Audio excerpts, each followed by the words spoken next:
والصلاة والسلام علی من لا نبی بعد۔ بسم اللہ الرحمن الرحیم۔ معزز سامعین گرامی قدر اور حضرات علماء کرام، اتنی کثیر تعداد میں علماء کرام موجود ہیں اور بات کافی تفصیل سے ہو چکی ہے۔ ایک دو باتیں عرض کر دیتا ہوں۔ حضرت مولانا ادریس سب کہتے رحمۃ اللہ علیہ، جس طرح مولانا الطاف الرحمن قمر صاحب نے بتایا، ہماری ان سے 23 سال کی رفاقت ہے۔ مولانا الطاف الرحمن قمر، بندہ ناچیز مولانا ادریس حنفی صاحب، مولانا نذیر احمد صاحب جو بتایا آرمی میں خطیب ہیں، آلو لال کے قریب گاؤں ہے، اور مولانا جمیل صاحب، ہم اکٹھے پڑھتے تھے دارالعلوم شہابیہ میں اور ایک ہی کمرے میں رہتے تھے، لیکن یہ 2 کلاسیں مجھ سے آگے تھے اور میں ان سے 2 کلاسیں پیچھے تھا۔ آپ مولانا ادریس حنفی صاحب کو جانتے ہیں 5 سال سے، 10 سال سے، 15 سال سے، 20 سال سے، خطیب ہونے کی حیثیت سے، امام ہونے کی حیثیت سے، مدرس ہونے کی حیثیت سے، لیکن میں ان کو اس وقت سے جانتا ہوں جب ان کا لڑکپن تھا، جوانی تھی، اور اللہ تبارک و تعالیٰ نے مجھے یہاں تک پہنچایا۔ اس کے 2-3 اسباب ہر وقت میرے ذہن میں گھومتے رہتے ہیں۔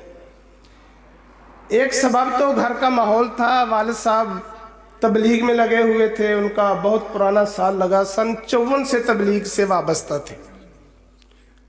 اور دوسرا سبب مولانا ادریس، حضرت مولانا محمد علی کاندھلوی صدیقی سب کہتے رحمۃ اللہ علیہ، جو دارالعلوم شہابیہ کے بانی ہیں، مولانا الطاف الرحمن قمر اور جو ساتھی ہمارے ساتھ پڑھتے تھے وہ اس بات کے گواہ ہے کہ میں ان کا آخری خادم تھا اور ان کی خدمت بہت مشکل ہوتی تھی۔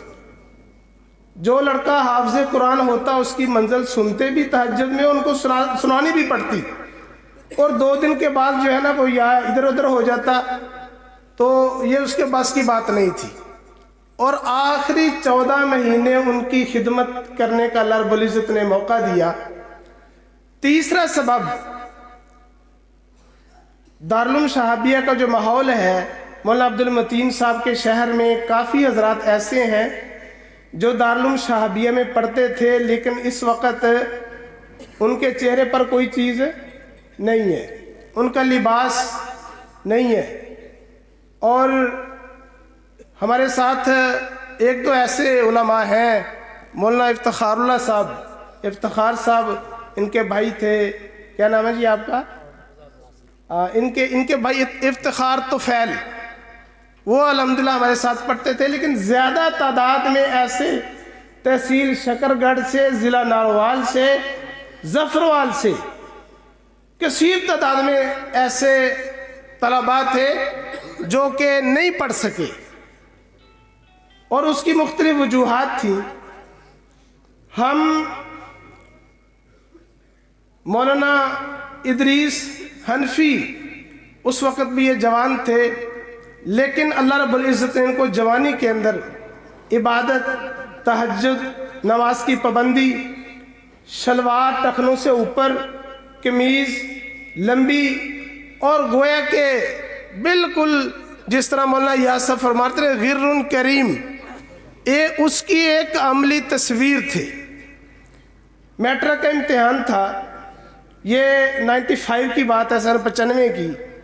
مولانا افضل صاحب جو اس وقت سیالکوٹ مرکز کے امام ہیں، اور مولانا ادریس صاحب، اور تیسرے شخص حضرت مولانا رانا افضل صاحب جو ان کے برادر نسبتی ہیں، رانا افضل صاحب ہی ان کا نام مولانا، یہ 3 افراد مجھے کہنے لگے عبدالرشید یار تو چلیا سے تر جا، اور ساتھ میرے ایک لڑکا عظیم تھا، میں نے کہا یار اوپر سے میٹرک کے امتحان ہے تو ایسی چلے سے تر جائیے۔